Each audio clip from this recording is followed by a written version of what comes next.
Hello, everyone, and welcome to today's webinar. I'm Peggy Winton. I'm Vice President and Chief Marketing Officer at AIIm. We are delighted to be your hosts and producers of today's event that presents new considerations and techniques for stopping paper before it gets into your organization. We're talking about the digital mailroom. There are new technologies, techniques, and considerations that we think you should know about. Thankfully, I've got some help in developing and presenting this information today. John Finnegan of Perceptive Software, who are the underwriters of today's webinar. That allows us to offer this very fine programming free of charge to you. So we thank John and Perceptive very much for their support. John has brought an important customer of Perceptive with him to share his own personal experience with mailroom technology, and that's Spencer Wire of the EDM Group. Many of you know them as a leading information management business services provider in the UK. So thanks to both of you gentlemen for joining me today. As we get started, I want to give you a few tips for using our webinar console, as well as suggest some resources that you might want to investigate when the webinar is over and you leave us today. Firstly, you can download a PDF of our presentation at any time. Look to the small box to the left of your screen and simply click on today's presentation. Then click Download Files, and you can save this to your desktop. You might want to refer back to them at a later time. We hope that you will ask questions throughout the 50 or 60 minutes that we'll be together using our Q&A feature. Now, we're going to hold those questions until the end, where we will dedicate about 10 to 15 minutes to answer them. So these are completely anonymous, and we really do encourage you to use this. Don't log off today without getting your questions answered. You can also use this feature if you're having any technical assistance, having any difficulties. We won't wait until the end to help you for those. Someone is standing by. At the end of the webinar, we're going to push out a survey link on your screen. This is something we take very, very seriously. This allows you to suggest future topics for us, and we really do appreciate that kind of feedback. Finally, our webinar is being recorded. Just give us a few days, and we will post it to our webinar archives on the AIIm website. I speak of AIIm and the AIIm website. I hope that you all know who we are, why we're qualified to bring you this content today, and I do encourage you to avail yourselves of the myriad of resources that we have for you. We have been at this since 1943, and for AIIm, it has always been about the unstructured information that swirls around our organizations that can be captured and put to use. The content, variety, and volume is changing, but we're still talking about content. And for AIIm, it's always been about the business process. And that is never more relevant than it is for our topic today. So please do visit our website regularly and take advantage. Most of those resources are absolutely free to you. We have reports, we have ways that you can engage, listen to some experts out in the field. We have all kinds of content that is corralled around the top topics and business issues that you care about. If you want to take things to the next level and formalize your learning experience with AIIm, we have a pretty broad portfolio of training courses. So that's my little plug for training. One of our courses that is a suggested next step after our discussion today, we have a capture course to leverage the latest technologies and techniques. We also have a process improvement course. So I encourage you to get some credentials from AIIm and really be a hero in your organization. We are also in the certification business. We've spent a lot of time over the last few years defining and articulating what makes an information professional today. And we launched last year the Certified Information Professional designation. We are delighted to welcome hundreds of people that have now pursued that and are the proud holders of the CIP. So we'd be delighted to tell you more information about that. And finally, this is my last plug for AIIM.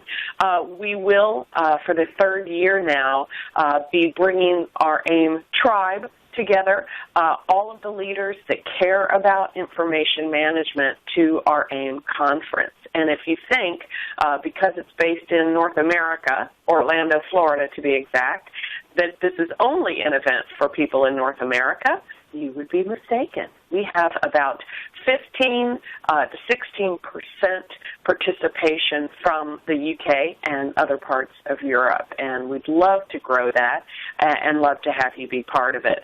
We chose Orlando specifically for access to good flights from where you are. So let me tell you a little bit more about what we're going to cover today, and let me tell you a little bit more about my speakers. Firstly, I mentioned John Finnegan. John is the International Partner Director for Perceptive Software, the software division of Lexmark International. John joined them in 2012. And, John, you're busy. Your territory is all countries outside of the U.S. and Latin America. That's a pretty big swath.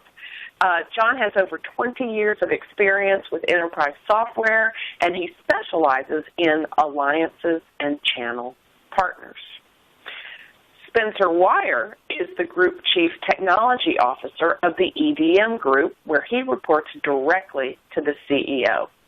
Spencer comes to EDM by way of a 16-year career in BPM, imaging, workflow, and content management, providing consulting for such organizations as Channel 4 Television, British Telecom, Bentley Motors, Freshfields, and Hallmark PLC. When the EDM Group acquired Spencer's consultancy in 2007, he brought his team and his customers with him. So we are very, very privileged to have Spencer's personal perspective and experience with this topic. So thanks again to both gentlemen. I want to spend just a few moments creating a baseline for our discussion today. You know, we can't talk about a digital mailroom without talking about the thing. What is that asset that we are managing in that process? And I'm afraid it's paper for many of us.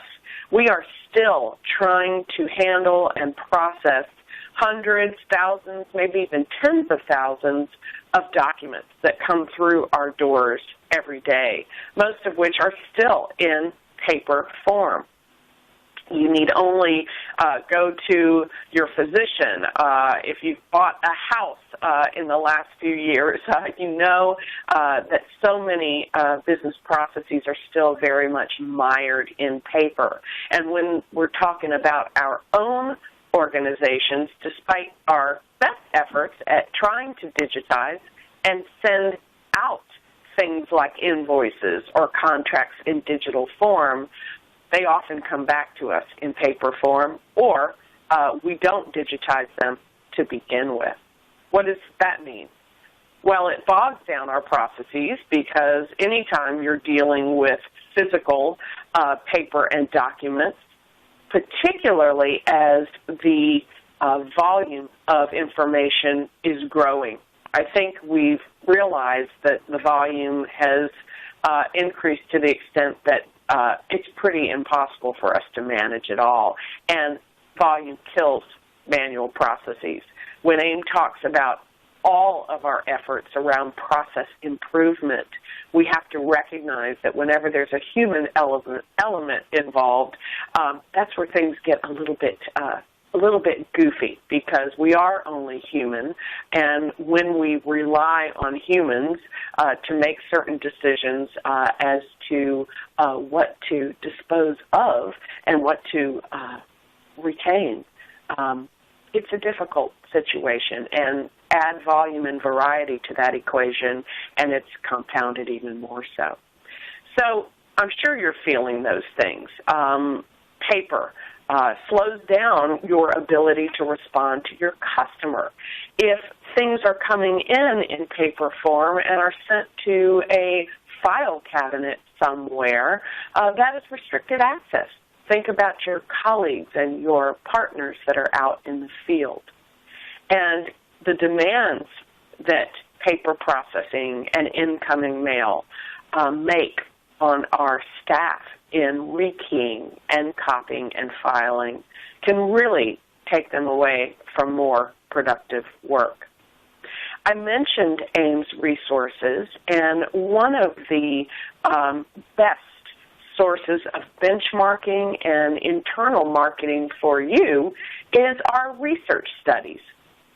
About once every 2 months, AIIM reaches out to our community, and we take a pulse on what technologies they are looking at, what obstacles are preventing them from implementing.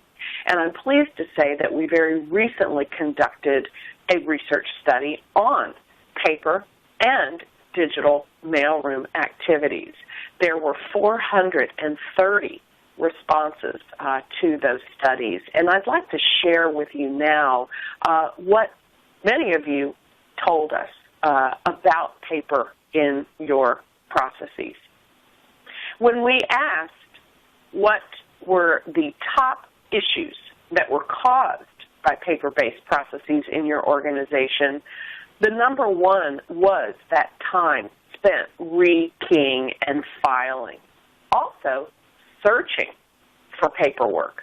Again, unless it is scanned and entered into a document management system with mobile access, it is only available for the few.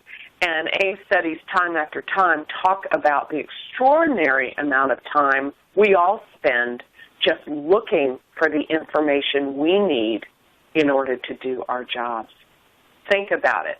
Who has it? What's the correct version of it?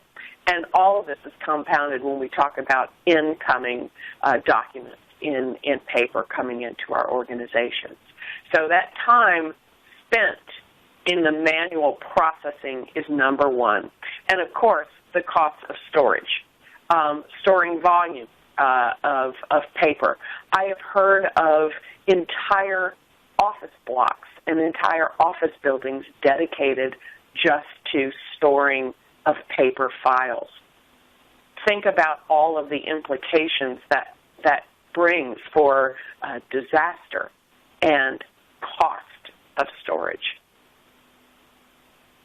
And this is a concern because the reality is that we are processing lots and lots of input items.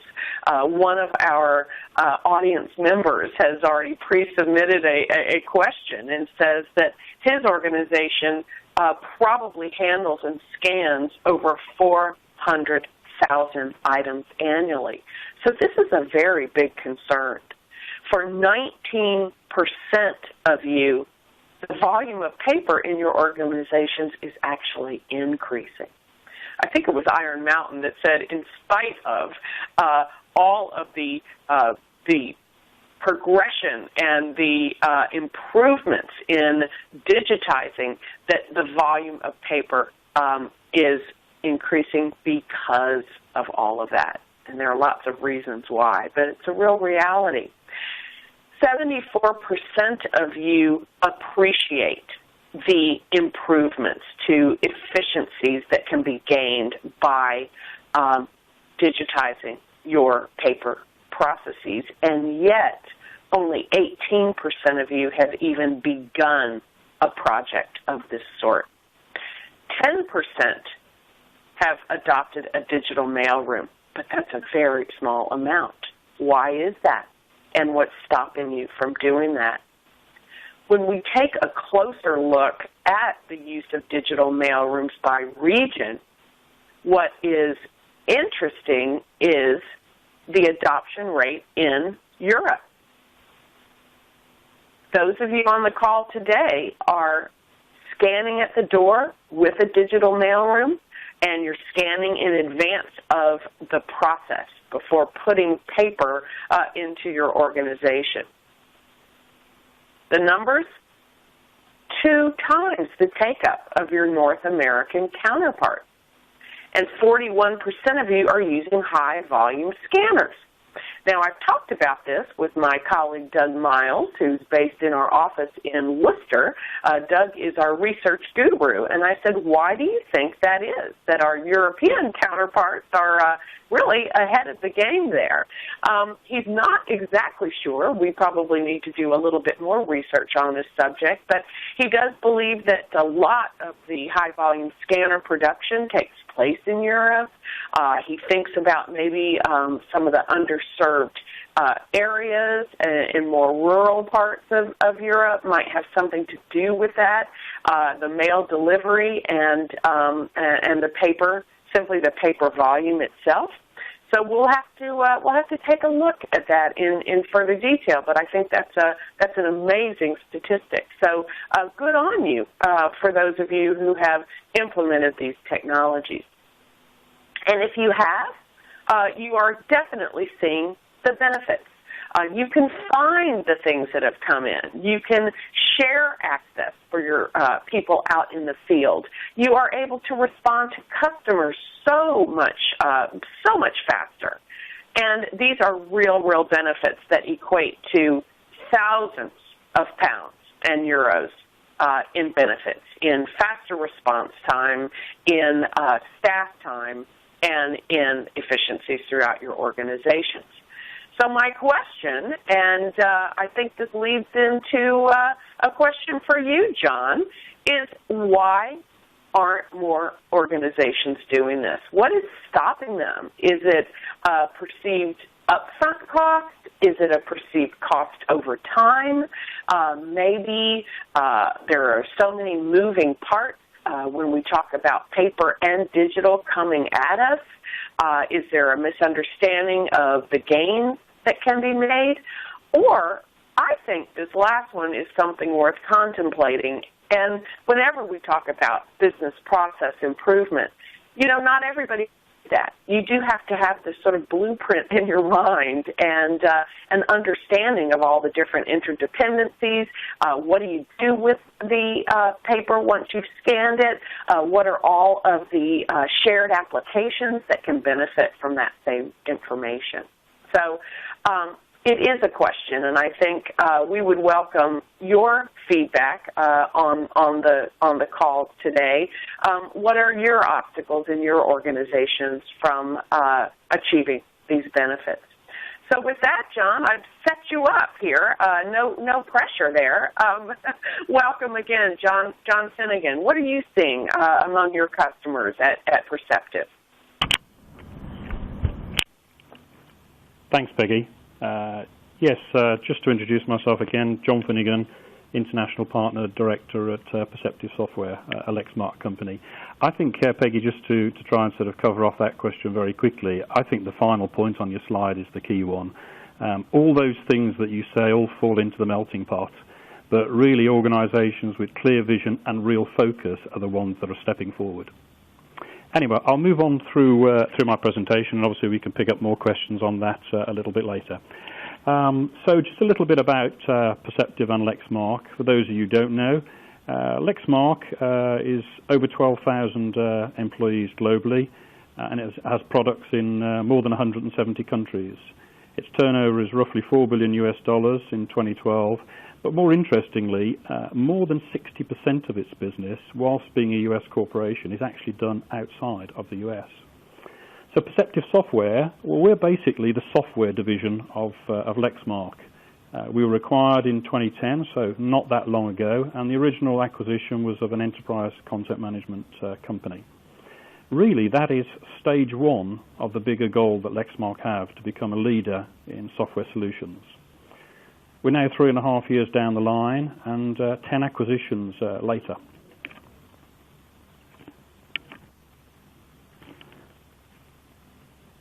But acquiring great tools is only half the story. Perceptive Software adds both industry and business process expertise acquired through more than 20 years of applying processes and technology in the real world. And when that happens, you get transformational solutions to some of your biggest challenges.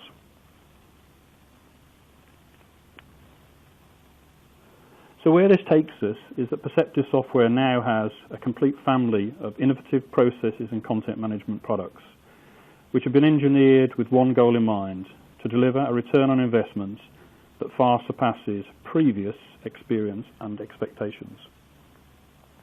And to sort of just cement that sort of point, whilst Lexmark has been a technology leader primarily in the managed print services arena previously, it most recently, in 2013, was named a leader by the Gartner Magic Quadrant in the area of enterprise content management.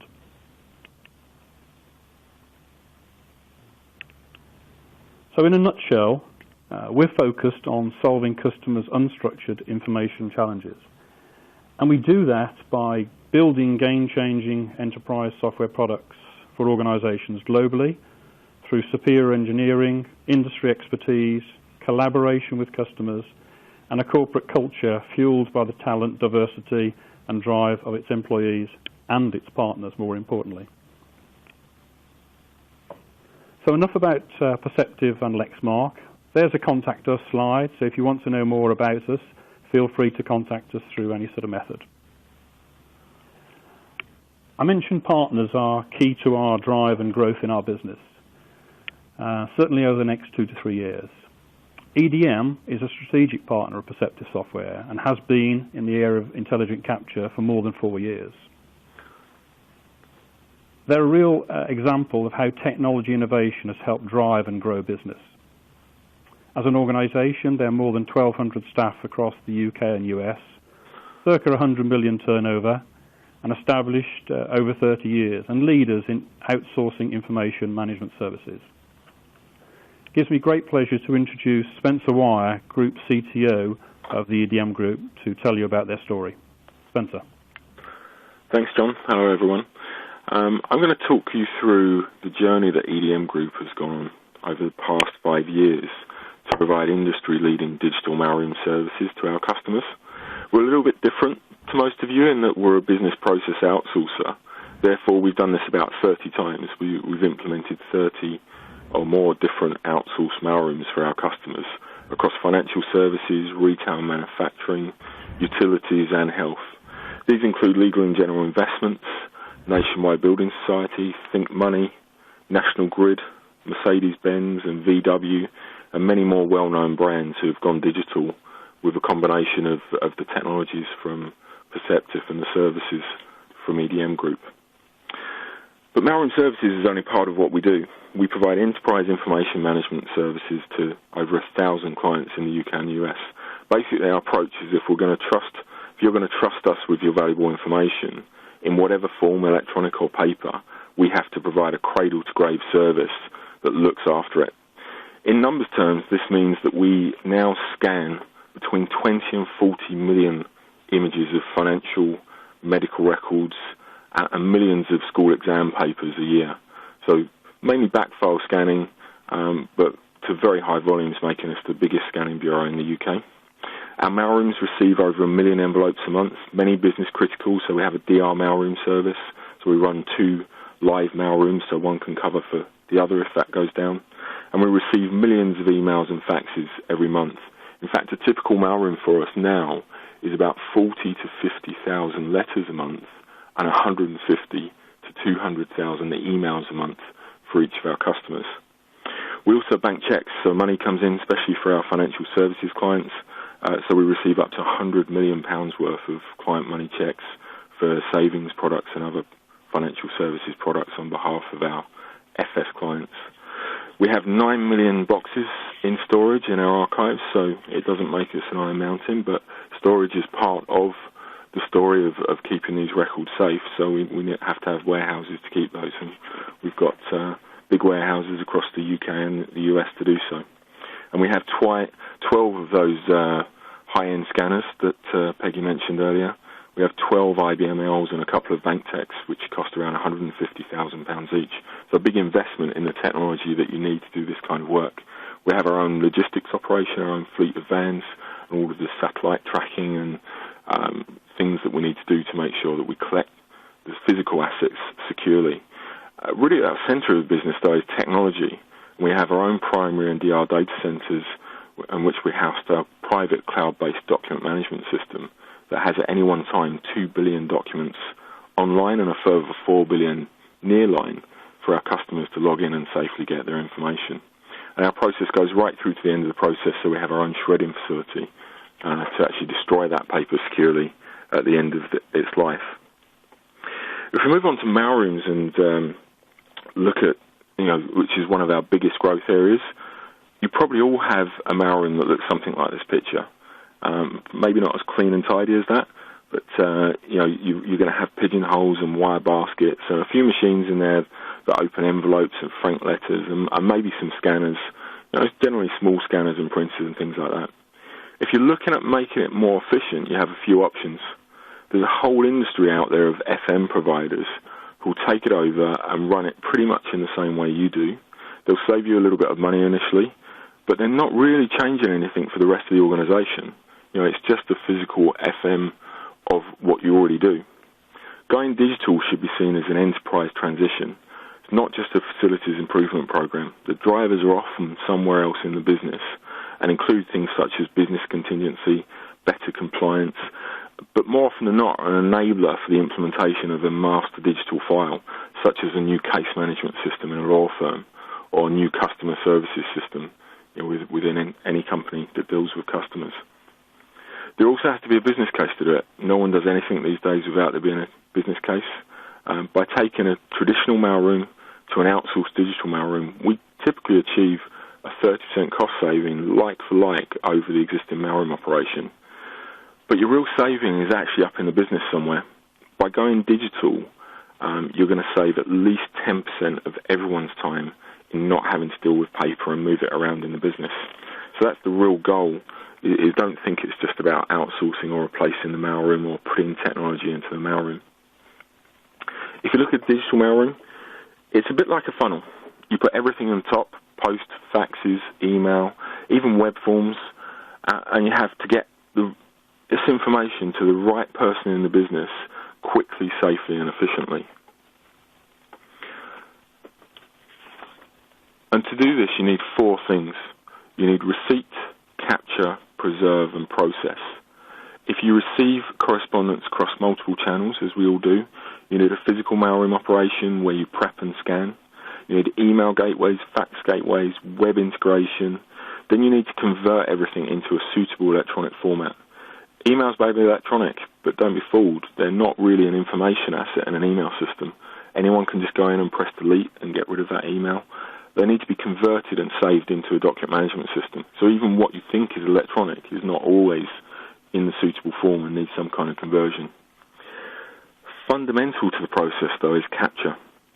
You need technology that can look at the widely varied white mail intake and accurately classify document types, then extract the relevant data that's needed to route it to the right person in the business. Unless you know what it is and you understand the document type and the context of that information, everything below this doesn't work. You can't index it in the document management system, and you can't get it to the right person in the business. So you now have both a paper and an electronic document that both need to be preserved, and they need to go into a document management system. That document management system needs to be integrated with workflow, because that's the thing that's going to really make the difference here and process it through the business. It would be a brave company that shreds their paper immediately after scanning. I'm sure none of you do that or would do that. So even if you scan this in a mailroom as it's coming in the front door, you need to keep that paper safely for 30 or even 90 days. Then you need to destroy it securely. So you have all the physical aspects around the digital mailroom. We have a warehouse in our main facility, our main mailroom facility, that's just the work in progress for the mailrooms. It's not one of our main storage warehouses. If you don't shred this information, you pretty much defeat the object and keep it in a box forever. There are other complications in the physical world of this. Original documents come into the mailroom. They need to be sent on, such as checks for banking. They need to be returned to senders. So you need a print room as well to actually create letters, rejection letters, and cover sheets, and paying in slips and things like that. So a mailroom can't really exist without some aspect of print room. And then the next really important thing that you need, which Peggy's talked about and John has talked about, is process. Really, if your objective of doing this isn't to improve your processes in the business, and you don't use workflow that links captured documents to a business function and allocates them ideally to an individual in your business, not a work queue or a team of people, you're going to have a problem. You actually create a new problem by going digital if you don't do this piece. Businesses still run today on piles of paper that get batched up and handed out to people to work on, and that's their idea of a workflow system. And we can go into the most modern companies who create products that are innovative, and you look in their back office and there's piles of paper being passed around, and the only MI they have is how tall those piles of paper are, which is pretty blunt, to be honest, in the way they manage their work. So if we go on to the process that we went through to go from 5 or 6 years ago, if you like, we're going through the process that you might be thinking of going through, but we've done it 30 times because we've transitioned 30 of our customers from physical mailrooms to digital mailrooms. What we worked out is that, 3 years ago, we knew that for our digital mailroom service to be successful, we needed intelligent capture. So we went out to market to find the best tool for the job. I won't name names, but we invited 8 of the leading providers in the market into this process that included a bake-off where they were all given a pile of paper, including typical white mail and invoices, and they had some preparation time a couple of weeks ahead, but it ended with a day where they had to prove how well their technology worked. And you've got to really watch some watch points here. All these products on the face of it, on the cornflake box, can look similar, but there's a lot of differences that you find out if you go through this process. One supplier turned up with 6 programmers. So how much setup or even programming do you think that tool needed? We spotted that straight away and realised that wasn't going to work for us. Others said that 50 examples of one document wasn't enough. They needed hundreds. It's pretty scary because we have a very varied intake. We might have 80 document types in one mailroom. Are we going to have thousands and thousands of documents sampled before the capture works? Some were really good at invoices. In fact, most, if not all, were really good at invoices because this is where this technology grew up. But it didn't mean they could handle white mail or general documents. And some of them were really good at invoices, didn't even touch other documents. Some were in a balance, but you could see where their weighting was, that their whole industry they cared about was invoice processing. And some classified with such a high error rate that it actually took longer to find the errors than fix them than it would have manually classified in the first place. So, no point in doing that. We also knew it was important that we had one tool that had an end-to-end capture, classification, extraction and verification process. Not 2 or 3 products that have been acquired in the last few years and renamed and called a suite, and there was handoff points between them. It had to be one integrated solution that when you verified something, that actually added to the learn set in that. And the 2 most important things, and not necessarily obvious, but real differentiators, the difference it makes if you match extracted data in these letters and correspondence and emails coming in your front door to actual referential data, to your customer databases, to your supplier databases, to other dictionaries, is massive for classification and capture. So if you can find something and match it to a record, and you combine that with fuzzy logic, it doesn't care about LTD and limited. Even different spellings of company names, it can look for other information and match a registered name. But if you do that down the line, you've missed an opportunity. So that needs to be part of the capture tool as well. And in fact, data is not certain. I mean, this is something that people don't get about their mailrooms. Customers are notorious about not being accurate about the information they send you and not sending you reference numbers or mistyping reference numbers and things like that. So by this I mean the problem you've got there, fuzzy logic can save some of it, but actually probability is a key thing in this as well. So for us, a product that had a probability engine at the center that could say, I've found 4 out of 5 things I needed to find, that's 80% likely to be one of them, was a much stronger tool in quite a woolly world, if you like, around what comes in your front door. If a digital mailroom is running at less than 80% automatic matching, then you're pretty much wasting your time. Ours generally run at 80% plus, most of them 85, and we've got some mailrooms that are actually using this technology to run at 97% match across the white mail intake. So it's pretty key part of the story. Perceptive intelligent capture from Lexmark was the only technology that met our criteria and got anywhere near the success criteria of that we required in the bake-off. Basically, you put your stuff in one end, be it scanned documents, emails, faxes, and even Word documents, and it handles the end-to-end process of OCR capture, classification, extraction, and validation. Then it exports a document and index data at the other end of the process. Critical to the process is that any exception handling adds to the learn set and continuously improves the accuracy. We also found that Brainware only needed 30 examples of a document to hit the same match rate as technologies that needed 300 examples. So it's pretty significant, a factor of 10 difference. Since then, we've implemented it in over half of our mailrooms, and it's a standard part of our provision going forward. And it's really made a difference to what we're doing. If you look at the benefits of the digital mailroom, I think Peggy's already talked about many of these, so I won't spend much time on this. But straight away, you get visibility of the workload within a few hours or even a few minutes of it arriving. We can pass up MI from a digital mailroom that says you've got 1,000 items arriving today or you've got 5,000 items. You can plan your resources up in the business, even if you haven't actually got the scanned images yet. You've got some visibility of the volumes coming your way. Cost savings not only just in the mailroom, but across the whole business. I'll talk more about this in a minute. It's much harder to lose documents. If they don't leave the mailroom and everything is electronic, they can be secured at source. You can be more compliant in the way you keep the records, the way you treat your customers. Treating customers fairly, there's some regulations around that, obviously, for some of you, but in a work queue in a digital mailroom, an email that arrives 5 minutes before a piece of post that arrives an hour before someone fills in something on the web can all be in their proper order in the work queue, and you're not treating the people who sent in stuff electronically and giving them a better service than someone who deals with you by paper. And it speeds up your business.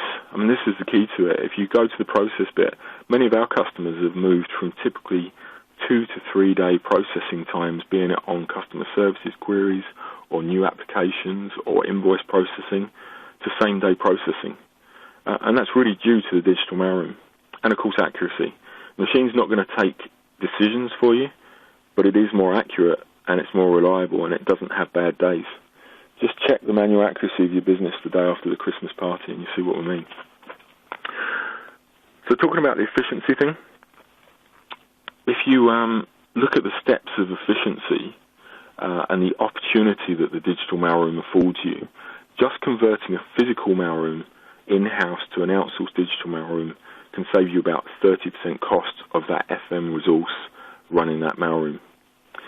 If you workflow documents to the desk, this can save you a further 10 to 20% of everyone's time in handling paper in the business. So that's starting to get to a real big benefit there. And if you start looking at specific processes and automate them with BPM, you can add an extra 30% to that, so you can get up to 50% efficiency with human interaction still involved in those processes, but applying BPM and lean and redesigning your processes and putting automation in wherever you can. And then, of course, the ultimate end is straight-through processing, where 80% of the transactions are handled without human interaction. Most of you think that you can only do that if you have a website and you drive your customers to the web. With a digital mailroom, you can receive a paper application for a product. You can extract the data, you can check it. If everything's okay and it passes, you can actually process that and create that client's account without any human interaction. But of course, you're never going to achieve that across the board in the business. It's only for specific processes. So the question is, what's stopping you? And referring back to what Peggy's told us, there isn't a great take-up of this. You know what the benefits are. Everyone says there's things that you can do. But the problem is it's complicated. And this that you can see on the screen, I'm not going to read through it all, but what you can see on there is our DIY shopping list for the technology, machines, operations that you would need to implement a digital mailroom.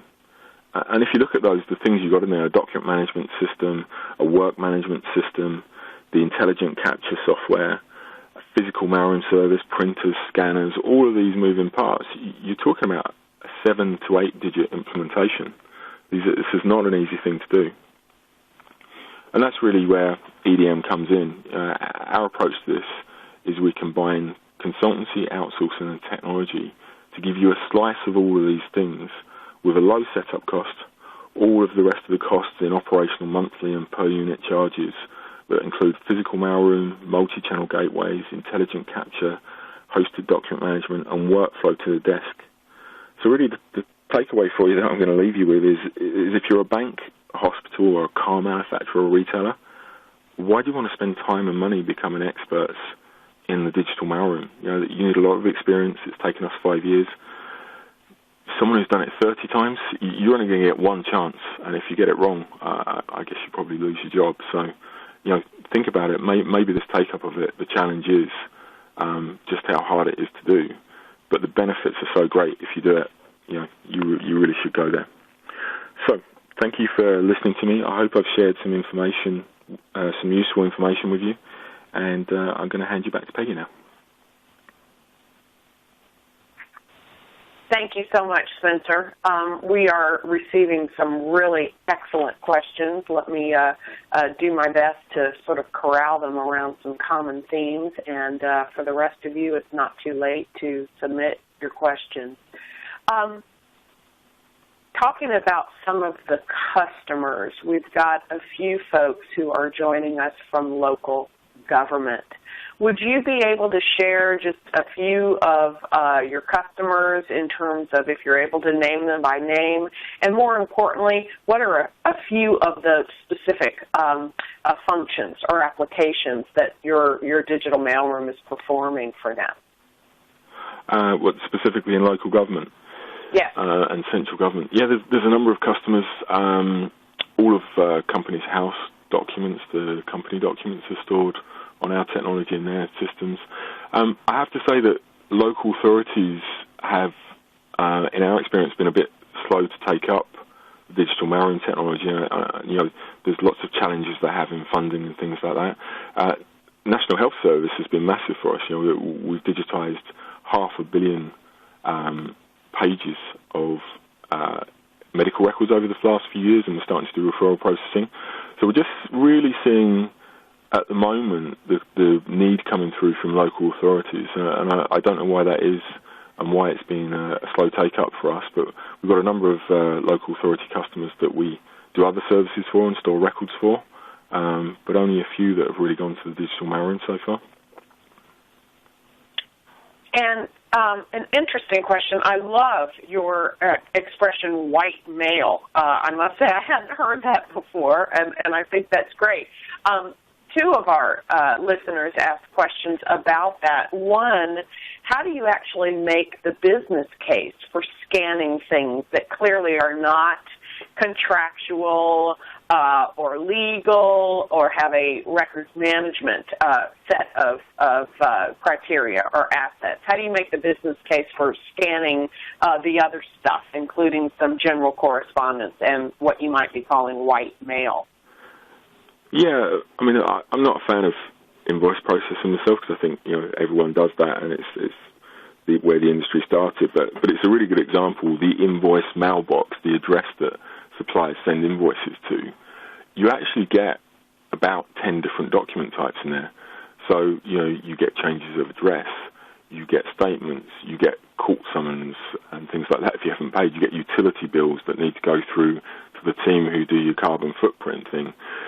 So already, even in a process-specific mailroom, a lot of people's approach to this is we'll manually sort out all of the other stuff, the other 9 document types, and we'll just process invoices. really, our approach is, well, that's wrong. All of these things are important, and some of them, a court summons, if you don't respond to that, is really important. So we scan everything that can be physically scanned and categorize it and process it and move it to the right desk. But the business case is pretty easy then, because you're doing that off the back of the main subject it relates to. But, there is a choice here. Most people take an approach that's, they pick a specific process in their business, like client take-on or applications for X, Y, Z. A few of our customers have gone big bang and sent 800,000 change of address letters to their customers saying, you now send everything to here. Checks, applications, changes of address, whatever it be. And you now get holistic record management. So the totality that you get of actually controlling all your documents, the compliance you get, the speed of response in customer service you get, it's a bigger benefit, and therefore it really, you're talking about a board-level sign-off on an enterprise information management transition like that, where really the benefits are for compliance, are for efficiency across everyone. But I would say most implementations start off in a department or a team. They pilot there and then move on. So I don't know if that answers it, Peggy, but that's that's my point. I think it is. I think, like anything, you just have to make that determination. What's the nature of the white mail? Is it just solicitation? Is it brochureware? And I guess that's what the learn mode is all about, and I want to ask you a little bit more about that in just a minute. On a related note, let me ask you, does white mail tend to be more handwritten? Does it take a sort of familiar form? And if so, one of our listeners is asking, how do you deal with processing and routing handwritten white mail? Yeah, it's everything. But most people who send letters to companies, if it's a letter about something like a complaint, they do go, these days to their computer to do that, and they, type it and print it off and sign it and send it in to you. But there's always a percentage. I mean, some of our mailrooms typically have 5 or 10% of the intake has some handwriting on it. And, of course, forms, if someone has a paper form, the typical way they'll do it is fill it in by hand. And the only thing I can draw you back to is, everyone knows, no one's going to believe me if I say we have magic handwriting recognition technology, because it doesn't exist. But we do use handwriting recognition technology plugged in to the perceptive intelligent capture. And the real trick with it is actually the fuzzy logic and the matching. So you get the best match you can off of the handwriting. But if you know that's a customer reference number and you've got 5 letters of a surname and a complete match on a reference number, so obviously you're using all these techniques where you say, I know actually that field on the form they filled in had to be a reference number, so there's only 1 of 10 options for that digit because it's a number. So you can use those kind of techniques. So it's a combination of regular expression kind of techniques to actually limit what that character could be. If you have handwriting-friendly forms that have all the 9 boxes on them, that helps a lot. But even in a free text letter, we've done proof of concepts with people where we've read a handwritten letter and picked out 4 or 5 keywords from it and done this probability match to say, it's not a great example I'm using, but if you see the word death, certificate, bereavement somewhere in there, that's a notification of death or something like that. And actually the technology is pretty good at finding words because it's actually looking for words in a dictionary. So it's how smart your tech is. If you're just looking at letters, bare letters, you haven't got a chance. If you're actually using technology that can actually say, well, that word looks like that word and it can only be one of these and there's a dictionary there, and even more than that, the technology we're using starts looking at the context around it and said that, I know that word actually means this, because many of our words in our dictionary unfortunately have multiple meanings because of the context of the other words around it. So technology is really moving now into meaning understanding, which actually makes handwriting easier to read, believe it or not, because you've got less options. I know it's mind-blowing how long some of that technology has actually been around. And when I describe to people what sort of business AIIm is in, that's one thing that people understand now, because all of the banks now are dealing with checks in digital form. And obviously there's the handwriting, there's a signature line. And people seem to get that, and it is really exciting. Taking it one step further, Spencer, when you talk about learn mode, and that is one of the things that I think really attracted me to our topic today, when you talk about those exceptions and the fact that, once again, that sort of decision around processing is removed from the user, and you're actually training the technology to handle things. How does that manifest itself to the user, to the manager of the digital mailroom? After one or two exceptions, does it just seamlessly then incorporate that into the way that it's processing? Yeah, there's a couple of things here. When you're going digital, you've got to set the right expectation to, in our case, our customers, but in many of your cases, to your businesses, that this is not going to be 80% match the day you turn it on. And typically we find it takes about 3 months of processing to actually get up to the high match rate that you want, because it is a learning technology. And you can put through as many made-up things as you like in testing, because you shouldn't really be putting real customer data through, but it just won't do it. This is about language, it's about all of the different things, so it has to be real information. So one thing I would say is that you need to allow it that time to learn. Now, one of the key benefits and the key reasons that we chose the technology we did is because of that integration of the verification, that it shows you the document, it says I can't work out what this one is. And not only, you're not just sort of dumbly saying, well, it's one of those. As you say it's one of those, and this will point to another question that I've seen come up, that actually this really is based on similarity. So it could see 30 totally different looking documents that we've said are all document X, and it will have 30 examples in its learn set. And if you show it 31, it's now got 31. But actually, it's looking at them as a similarity engine. So it actually is completely multilingual, that it isn't really caring about characters and words at the classification stage. It's actually saying, well, does this one look similar to that? What's the probability of it being similar to one of those 30? And then if you give it example 31, 32, 33, I've got a wider set to similarity match against. And then extraction is really a separate thing. So when you come down to the extraction, you're having to teach it more precisely. But again, the technology we use is not zonal, so it doesn't actually care that the reference number I want is in that corner or within that 2 inches of the form. It's looking for words around it that indicate, and it's looking for the pattern of the. So the way I describe it, I don't know if I'm allowed to reference these things, but it's a bit like the Matrix films.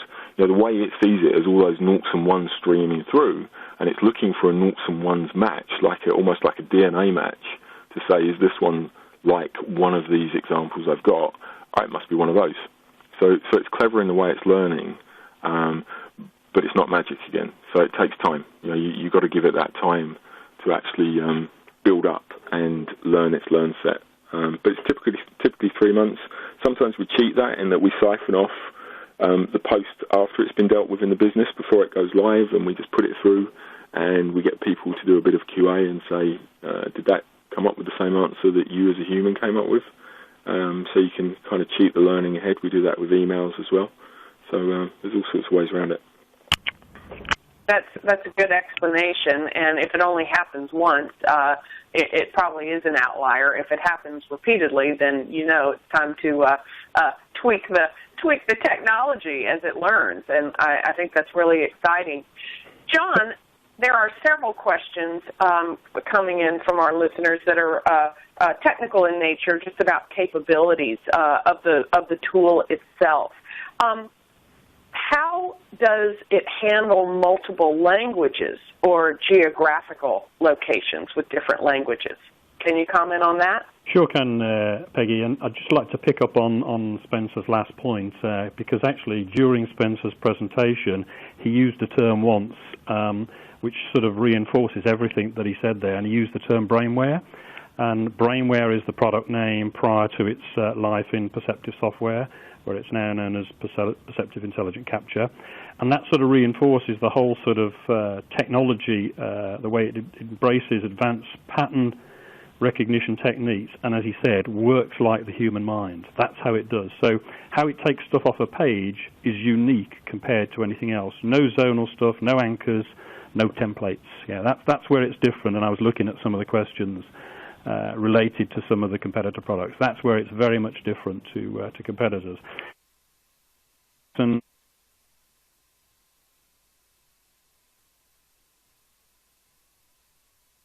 over 40 countries worldwide. There's one or two minor areas in terms of Arabic sort of language that presents some minor difficulties, but pretty much it's all covered. So it's pretty extensive. Think of it as it's a horizontal sort of solution. It works across all geographies, all types of organizations, whether they're private or public, it matters not. It's basically looking for a document type, whether it's an invoice or a contract.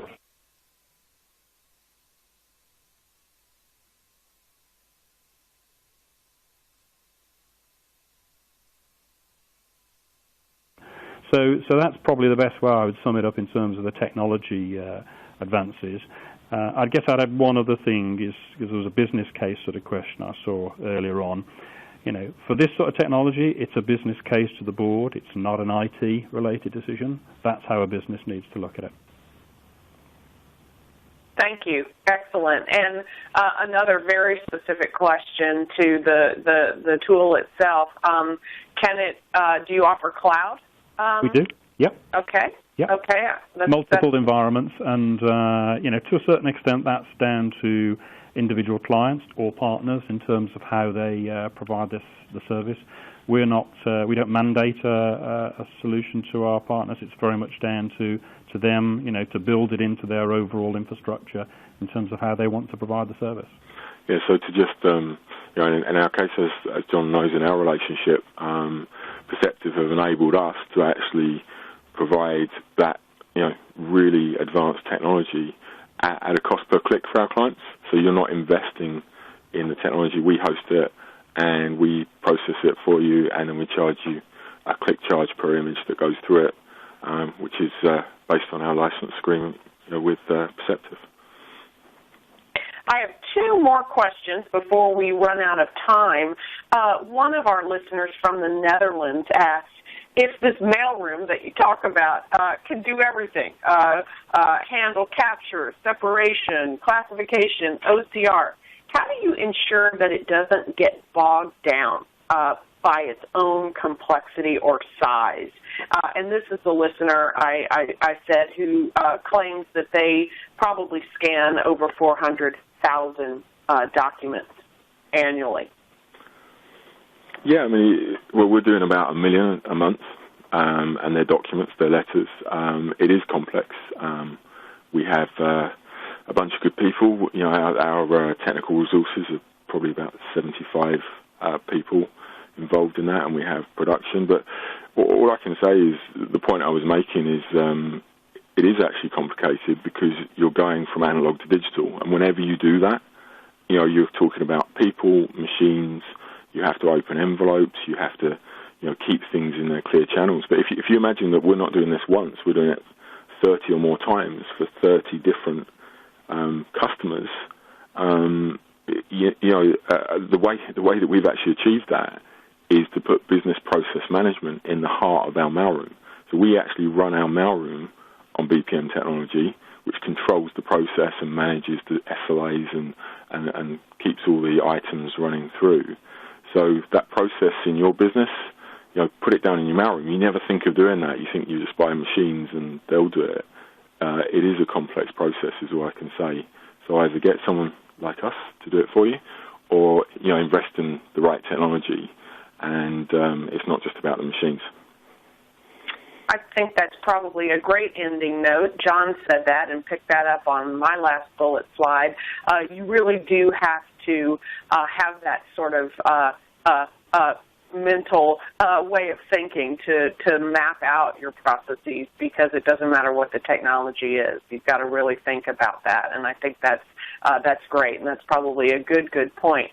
I am curious, both gentlemen, in the sort of 20 seconds we have left, while our survey claimed that 19% of organizations actually see an increase in paper, we do happily report that for most organizations, they do appreciate even some of the simple things that were paper-based that can be digitized, whether it's expense reports or time-off reports, those just typical core back-end sort of things.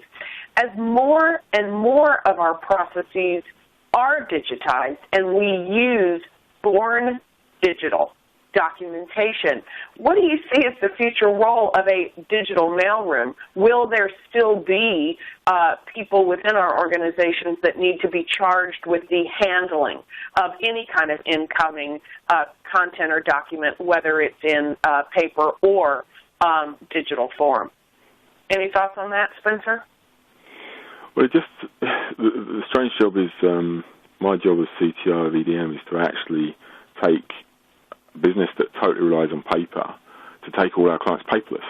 And actually the same, although the digital mailroom in itself is actually like an iceberg, you know, the physical mailroom and the digitization of paper is just the tip of the iceberg.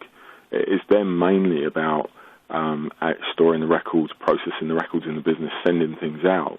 So if you look at it from that point of view, you know, whether that transaction is coming either via the web or via an email or from a mobile phone is actually still unstructured. And the interesting thing is a lot of people in the first generation of going to electronic allowed people to send them emails. That was a big disaster, really, because they're not structured at all. And even web, they've siloed their businesses, so they have a web team and they have a phone team called customer service, and they have a paper team, and they all work in one way. If you take the digital mailroom approach to electronic correspondence, you're actually going to channel all of those different sources of electronic correspondence into one queue and one way of working. So it still works. It still works without paper. You just are driving. The other thing as well that we've seen is that even businesses that have gone 80% online still have 20% of the intake coming by paper, and guess what? 80% of their costs is in dealing with that 20% of paper. So it's probably another 5 or 6 years after you go digital that you still got some aspects of the demographics of your customer or the way you work or your processes that drive paper still, and it will be the expensive thing to you if you don't solve it. It's a hybrid world, isn't it? And that just adds to the complexity. Well, we are out of time. I want to thank both John Finnegan and Spencer Wire. I think this has been a really fascinating discussion. Clearly, there's lots more we can talk about. I want to thank the audience for your excellent questions. We didn't even get to all of them, but if we didn't answer yours, we will do so offline. We hope you will tune in with us for our upcoming webinars. Again, thank you so much to Perceptive and to EDM for lending these experts for us today. So that's all we have time for. Again, I'm Peggy Winton for AIIM, and we will see you next time. Thank you so much.